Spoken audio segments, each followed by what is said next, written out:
Hello friends, आज हम बात करने वाले हैं सीटेट एग्ज़ाम से रिलेटेड बहुत ही इम्पोर्टेंट क्वेश्चंस जो कि आपके सीटेट एग्ज़ाम की दृष्टि से बहुत ही इम्पोर्टेंट होने वाले हैं। तो चलिए फ्रेंड्स, हम स्टार्ट करते हैं। आज का फर्स्ट क्वेश्चन है हमारा, बांस के कोपल किस राज्य के लोग भोजन के रूप में ग्रहण करते हैं। ऑप्शन है आपके, first Nagaland, second Kerala, third Punjab, fourth है आपका मध्य प्रदेश। तो इसका सही आंसर होगा ऑप्शन ए, नागालैंड। नागालैंड में बांस के कोपल और मोमोज खाए जाते हैं। केरल की बात करें तो केरल में खाया जाता है टैपियोका और अवियल, जिसे हम कहते हैं मिश्रित सब्जी।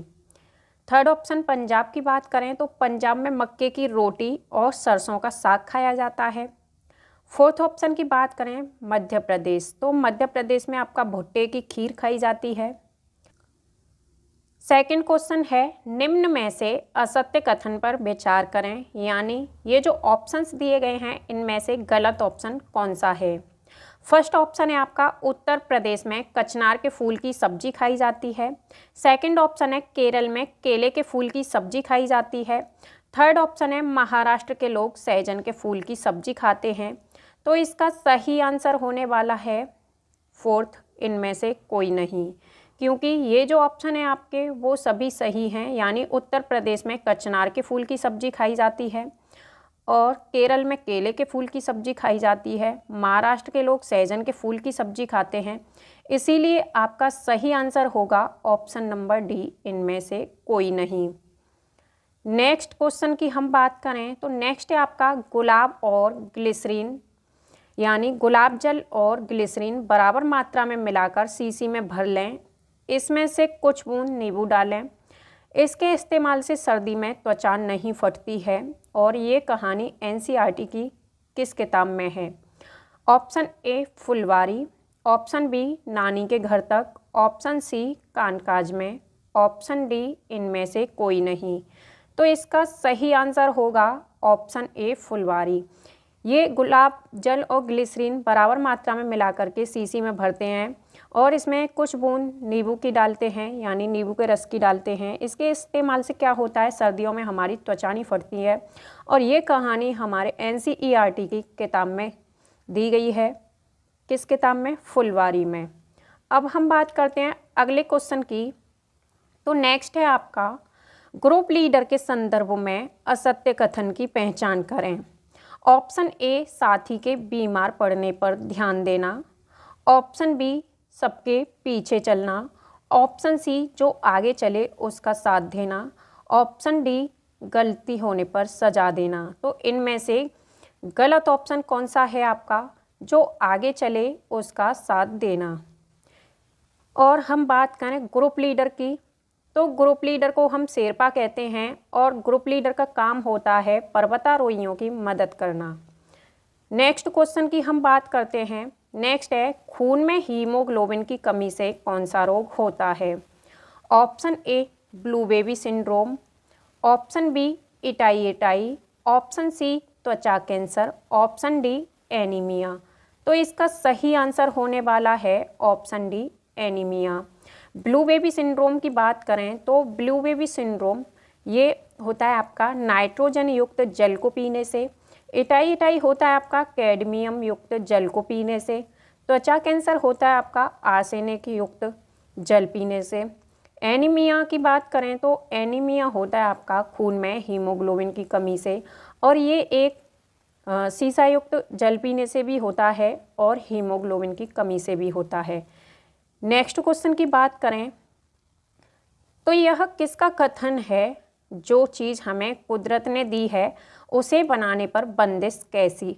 Option A Mahatma Gandhi, option B Pandit Jawaharlal Nehru, option C Subhash Chandra Bose, option D इनमें से कोई नहीं। तो इसका सही आंसर होगा ऑप्शन ए महात्मा गांधी।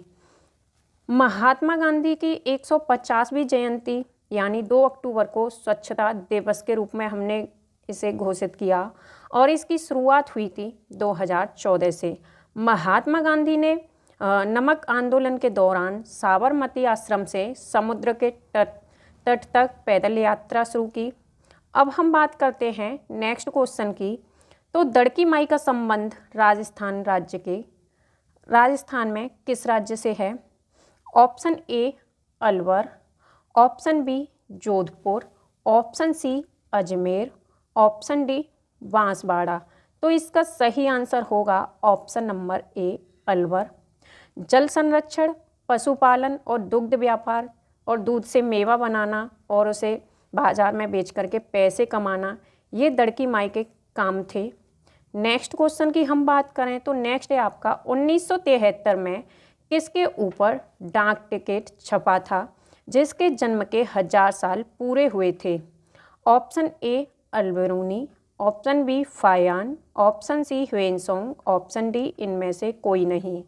तो इसका सही आंसर होने वाला है ऑप्शन नंबर ए अल्बेरूनी। अल्बेरूनी उज्बेकिस्तान का निवासी था और भारतीय तालाब का इन्होंने वर्णन किया। किस पुस्तक में किया? तो तहकीक ए हिंद, यानी इसका दूसरा नाम है किताबुल हिंद। इस पुस्तक में इसने भारतीय तालाब और संस्कृति का वर्णन किया। नेक्स्ट क्वेश्चन की हम बात करें तो नेक्स्ट है भिंडी का जनक देश किसे माना जाता है? Option A Africa, option B America, option C चीन, ऑप्शन डी भारत। तो भिंडी का जनक देश माना जाता है आपका अफ्रीका, यानी ऑप्शन नंबर ए होगा इसका सही आंसर। 5 नदियों की भूमि किसे कहा जाता है? तो पंजाब को। स्वर्ण मंदिर का शहर किसे कहा जाता है? अमृतसर को। फलों का राजा किसे कहा जाता है? आम को। फलों की रानी किसे कहा जाता है? लीची को। अनाज की रानी किसे कहा जाता है? मक्का को। मसालों की रानी किसे कहा जाता है? आपका इलायची को। भारत में फलों की डलिया किसे कहा जाता है? हिमाचल प्रदेश को। भारत का बगीचा किसे कहा जाता है? बेंगलुरु को। ब्लू माउंटेन्स किसे कहा जाता है? नीलगिरी की पहाड़ी को। समुद्रपुत्र किसे कहा जाता है? तो लक्षद्वीप को। नेक्स्ट क्वेश्चन की हम बात करते हैं, वेलक्रो का आइडिया सर्वप्रथम किस देश में आया? Option A Switzerland, option B चीन, option C Bharat, option D America. तो इसका सही आंसर होगा option number A Switzerland. IUCN का मुख्यालय कहाँ पर है? तो स्विट्जरलैंड में। IUCN क्या करता है? तो ये रेड डाटा बुक को ये जारी करता है। विश्व मौसम विज्ञान संगठन का मुख्यालय कहाँ पर है?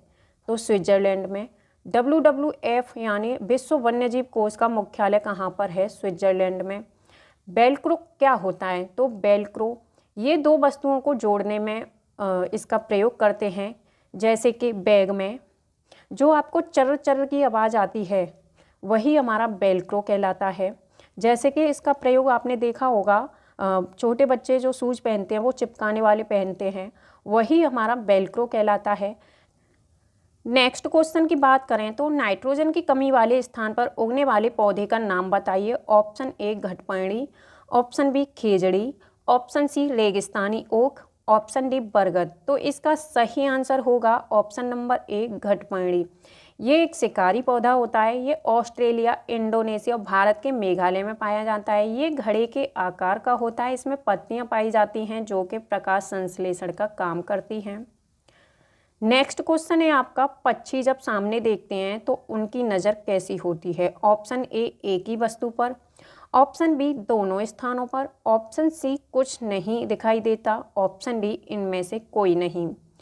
तो जब पक्षी सामने देखते हैं उनकी नज़र एक ही वस्तु पर होती है, तो इसका सही आंसर होगा ऑप्शन नंबर ए, क्योंकि पक्षियों के सिर के दोनों तरफ आँखें होती हैं। जब वे अगल बगल देखते हैं तब एक साथ 2 स्थानों पर नज़र डाल सकते हैं, और मनुष्य की नज़र प्रत्येक दिशा में एक ही वस्तु पर होती है। अगर हम बात करें शेर, बाघ, चीता की, तो ये हमसे 6 गुना बेहतर देख पाते हैं। चील, बाज और गिद्ध की बात करें तो ये हमसे 4 गुना बेहतर देख पाते हैं। नेक्स्ट क्वेश्चन की हम बात करते हैं तो नेक्स्ट है आपका, कुत्ते अपने इलाके का निर्धारण कैसे करते हैं? ऑप्शन ए भोजन के द्वारा, ऑप्शन बी क्षेत्रफल के द्वारा, ऑप्शन सी मूत्र द्वारा, ऑप्शन डी इनमें से कोई नहीं। तो इसका सही आंसर होगा ऑप्शन नंबर सी मूत्र द्वारा। शेर और बाघ और कुत्ता ये सभी अपने इलाके का निर्धारण मूत्र के द्वारा करते हैं। और रेशम के कीड़े की बात करें तो रेशम का कीड़ा अपनी मादा को उसके गंध के द्वारा कई किलोमीटर दूर से ही पहचान लेता है। नेक्स्ट क्वेश्चन की बात करते हैं तो गाय कितने घंटे सोती है? ऑप्शन ए 2 घंटे, ऑप्शन बी 3 घंटे, ऑप्शन सी 4 घंटे, ऑप्शन डी 8 घंटे। तो इसका सही आंसर होगा ऑप्शन ए 2 घंटे। गाय के आगे के दोनों दांत छोटे होते हैं क्योंकि ये घास और भूसा को सुरख करके खाती हैं, और गाय के पीछे के दांत चौड़े होते हैं ताकि वह घास फूस को चबा करके खा सकें। गाय एक जुगाली करने वाली जानवर है और ये मीथेन गैस उत्सर्जित करती है, जो कि आपका मीथेन धान के खेत से भी उत्सर्जित होती है, और दलहनी जो भूमि होती है जिसे हम आर्द्र भूमि कहते हैं वहाँ से भी मीथेन गैस उत्सर्जित होती है। जिराफ की बात करें तो जिराफ केवल 2 ही घंटे सोता है और गाय भी आपकी 2 घंटे सोती है। हाथी जो होते हैं वो बहुत कम आराम करते हैं, जैसे कि 2 से 4 घंटे केवल। स्लॉथ की बात करें तो स्लॉथ दुनिया का सबसे आलसी जीव है जो पेड़ों से उल्टे लटक करके लगभग 17 से 18 घंटे सोता है। अब हम बात करते हैं नेक्स्ट क्वेश्चन की। निम्न में से किस जीव के दोनों कान बाहर की आवाज़ को इकट्ठा करने के लिए अलग अलग दिशा में घूम जाते हैं? ऑप्शन ए बाघ, ऑप्शन बी मैना, ऑप्शन सी हाथी, ऑप्शन डी खरगोश। तो किस जीव के दोनों कान बाहर की आवाज़ को इकट्ठा करने के लिए घूम जाते हैं अलग अलग दिशाओं में? तो ऑप्शन ए होगा आपका बाघ। बाघ एक रात्रिचर जीव है। बाघ के शरीर का सबसे महत्वपूर्ण हिस्सा होता है उसकी टांगें, क्योंकि टांगें उसकी गद्देदार होती हैं जो आसानी से शिकार ये कर सकता है। टांग इसकी गद्देदार होने के कारण ये अपने शिकार तक आसानी से पहुंच जाता है, और ये भारत का राष्ट्रीय पशु है। टाइगर स्टेट कहा जाता है आपका मध्य प्रदेश को, और बाघ के बच्चे का वजन होता है 1.5 से 2 किलो, और इसके ऊपर काली और पीली धारियाँ होती हैं जो कि मनुष्य के फिंगरप्रिंट की तरह यूनिक होती हैं। मधु अपने परिवार के साथ केरल जाती है। वहाँ उसे ऊंचे वृक्ष दिखाई पड़ते हैं जो उसके गृह नगर शिमला के ऊंचे वृक्षों से भिन्न हैं। उसने केरल में कौन से वृक्ष देखे होंगे? ऑप्शन फर्स्ट नारियल, ऑप्शन सेकंड सेब, ऑप्शन थर्ड लीची, ऑप्शन फोर्थ है चीड़। तो उसने कौन से वृक्ष देखे? इसका सही आंसर होगा ऑप्शन नंबर ए नारियल। नारियल को हम कल्प वृक्ष की संज्ञा देते हैं, यानी नारियल को हम कल्प वृक्ष के नाम से भी जानते हैं। और केरल के लोग अपने सभी खाने में किसका प्रयोग करते हैं? तो नारियल के बुरादे का। तो उसने अपने गृहनगर शिमला के ऊंचे वृक्षों से जो भिन्न वृक्ष देखे वो देखे आपके नारियल के। अब नेक्स्ट हम बात करते हैं, हमारे देश के किस भाग में लोगों के रहने के लिए बने बड़े तिकोने टेंट को रेवो कहते हैं और जानवरों के रहने के स्थान को लेखा कहते हैं? Option A Arunachal Pradesh, option B Meghalaya, option C Jammu और कश्मीर, ऑप्शन डी लेह और लद्दाख। तो इसका सही आंसर क्या होने वाला है? ऑप्शन नंबर डी लेह और लद्दाख। नेक्स्ट क्वेश्चन की हम बात करते हैं, तो नेक्स्ट है पुष्कर मेला कहाँ आयोजित किया जाता है? Option A Jaipur, option B Udaipur, option C Jodhpur, option D Ajmer. तो पुष्कर का मेला आपका राजस्थान के अजमेर में आयोजित किया जाता है। और अजमेर में भी कहाँ पर? तो अजमेर में पुष्कर नामक स्थान पर ये आयोजित किया जाता है। किस दिन ये आयोजित होता है? तो कार्तिक पूर्णिमा के दिन आयोजित किया जाता है। और विश्व में सबसे बड़ा ऊँटों का जो मेला है वो कहाँ पे लगता है? तो ये लगता है आपका राजस्थान में। नेक्स्ट क्वेश्चन की हम बात करते हैं, तो नेक्स्ट है आपका बिहू भारत के किस राज्य का लोक नृत्य है? Option A Rajasthan, option B Assam, option C Tamil Nadu, option D Ajmer. तो बिहू भारत के असम राज्य का लोक नृत्य है, यानी ऑप्शन बी होगा इसका सही आंसर। और ये आपका किसानों का फसली त्यौहार होता है और ये वर्ष में 3 बार मनाया जाता है। बिहू भारत के असम राज्य का त्यौहार है जो कि वर्ष में 3 बार मनाया जाता है। नेक्स्ट क्वेश्चन है आपका निम्न को सुमेलित कीजिए। ऑप्शन ए है आपका कलमकारी, कलमकारी कहाँ का है आपका? कलमकारी है आपका आंध्र प्रदेश का। नेक्स्ट है पिथौरा, पिथौरा मनाया जाता है आपका मध्य प्रदेश में। ऑप्शन नंबर सी है वर्ली, वर्ली कहाँ का है? महाराष्ट्र का। ऑप्शन डी है मधुबनी, मधुबनी है आपकी बिहार की। नेक्स्ट क्वेश्चन है आपका, नीचे दिए गए घर के प्रकारों में से उसे चुनिए जिसे भारी वर्षा वाले क्षेत्रों के गांव में रहने वाले लोगों को बनाना चाहिए। ऑप्शन ए सपाट छत वाले बांस के घर, ऑप्शन बी सपाट छत वाले पत्थर और बांस के घर, ऑप्शन सी बांस के खंभों पर बने ढालू छत वाले घर, ऑप्शन डी है आपका मिट्टी और फूस के घर जिनकी ढालू छतें कटीली झाड़ियों की बनी होती हैं। तो भारी वर्षा वाले क्षेत्रों में किस प्रकार के मकान बनाए जाते हैं? तो ये है आपका ऑप्शन नंबर बी सपाट छत वाले पत्थर और बांस के घर, यानी ऑप्शन नंबर बी होगा इसका सही आंसर। ऐसे घर कहाँ पे बनाए जाते हैं? इस प्रकार के बांस के और पत्थर वाले घर बनाए जाते हैं आपका असम राज्य में। अब नेक्स्ट क्वेश्चन की हम बात करते हैं। तो नेक्स्ट है आपका, उस महिला वेट लिफ्टर का नाम क्या है जिसने अंतर्राष्ट्रीय खेल प्रतियोगिता में 29 मेडल जीते हैं? Option A Waheeda Prism, option B Sunita Williams, option C Bachendri Pal, option D Karnam Malleswari. तो इसका सही आंसर है option number D Karnam Malleswari. ये कहाँ की हैं? तो ये आंध्र प्रदेश की रहने वाली हैं। इनके पिता पुलिस में हवलदार थे और इन्होंने अंतर्राष्ट्रीय खेल प्रतियोगिता में 29 मेडल जीते।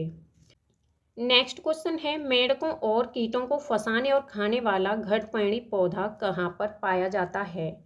Option A Meghalaya, option B Manipur, option C Mizoram, option D Maharashtra. तो इसका सही आंसर होगा ऑप्शन नंबर ए मेघालय। घटपर्णी पौधा आपका मेघालय में पाया जाता है और इसका आकार घड़े जैसा होता है और ये नाइट्रोजन की कमी वाले स्थान पर पाया जाता है। इसे हम शिकारी पौधा भी कहते हैं। इसका दूसरा नाम है निपेंथिस, जिसे हम घटपर्णी के नाम से जानते हैं। ये मेघालय के अलावा आपका पाया जाता है ऑस्ट्रेलिया, इंडोनेशिया और भारत में मेघालय में। कहाँ पर? ऑस्ट्रेलिया, इंडोनेशिया और भारत के मेघालय में। नेक्स्ट क्वेश्चन की हम बात करते हैं। नेक्स्ट है आपका, जंतु कीड़े जो अपने समूह के अन्य सदस्यों को गंध से ढूंढते हैं वो कौन कौन से हैं? ऑप्शन ए बाज पक्षी, चमगादड़ और चील, ऑप्शन बी रेशम का कीड़ा, चींटी और मक्खी, ऑप्शन सी चींटी, मधुमक्खी, रेशम का कीड़ा, ऑप्शन डी मधुमक्खी, चमगादड़ और कुत्ता। तो इसका सही आंसर होगा ऑप्शन नंबर सी चींटी, मधुमक्खी और रेशम का कीड़ा। ये ऐसे जीव जंतु हैं, ये ऐसे जंतु और कीड़े हैं जो अपने और अन्य सदस्यों को उसकी गंध से ही ढूंढ लेते हैं। चींटी, मधुमक्खी और रेशम का कीड़ा। तो अगले क्वेश्चन की बात करते हैं। पारंपरिक तरीके से जल संग्रहण के लिए देश में उपयोग की जाने वाली संरचना कौन सी है? Option number A tubewell, option number B बावड़ी, option number C borewell, option number D handpump. तो इसका सही आंसर होगा ऑप्शन बी बावड़ी। ट्यूबवेल, बोरवेल और हैंडपंप, इनसे हम पानी निकालते हैं। और बावड़ी एक ऐसी जल संग्रहण की संरचना है जो हमारे देश में उपयोग की जाती है, वो भी पारंपरिक तरीके से। नेक्स्ट क्वेश्चन है, कौन सा हार्मोन लड़ो और उड़ो हार्मोन कहलाता है? Option number A adrenaline, option number B insulin, option number C oestrogen, option number D oxytocin. तो इसका सही आंसर होगा ऑप्शन नंबर ए एड्रीनेलिन। ये आपका मेडुला से स्रावित होता है और ये हृदय गति को बढ़ा देता है। नेक्स्ट क्वेश्चन है आपका, आयोडीन युक्त नमक उपयोगी होता है क्योंकि वह ऑप्शन नंबर ए पाचन को बढ़ाता है, ऑप्शन नंबर बी रोगों के लिए प्रतिरोध वृद्धि करता है, ऑप्शन नंबर सी थायराइड ग्रंथि का नियंत्रण करता है, ऑप्शन नंबर डी इनमें से कोई नहीं। तो आयोडीन युक्त नमक जो होता है वो हमारा थायराइड ग्रंथि का नियंत्रण करता है। ऑप्शन नंबर सी होगा इसका सही आंसर। और आयोडीन आपका समुद्री शैवाल इसके सबसे अच्छे स्रोत होते हैं। आयोडीन की कमी से घेंगा नामक रोग होता है जिसे हम गलगंड भी कहते हैं। नेक्स्ट क्वेश्चन है मायोपिया किस अंग का दोष है। ऑप्शन नंबर ए हृदय का, ऑप्शन नंबर बी कर्ण यानी कान का, ऑप्शन नंबर सी नेत्र यानी आंखों का, ऑप्शन नंबर डी वृक्क यानी किडनी का। तो इसका सही आंसर होगा ऑप्शन नंबर सी नेत्र। निम्नलिखित में से कौन सा तत्व पौधों के विकास के लिए आवश्यक नहीं है। Option number A sodium, option number B potassium, option number C calcium, option number D magnesium. तो इसका सही आंसर होगा ऑप्शन नंबर ए सोडियम। ये एक ऐसा तत्व है जो पौधों के विकास के लिए आवश्यक नहीं है। बाकी ये तीनों आपका खनिज हैं, ये पौधों के विकास के लिए बहुत ही आवश्यक होते हैं। आपको ये वीडियो कैसी लगी आप ये हमें कमेंट बॉक्स में ज़रूर बताइए। और अगर आप ऐसी ही वीडियो पाना चाहते हैं तो आप हमारे चैनल को सब्सक्राइब करके वीडियो को एक बार लाइक ज़रूर करें। Thank you.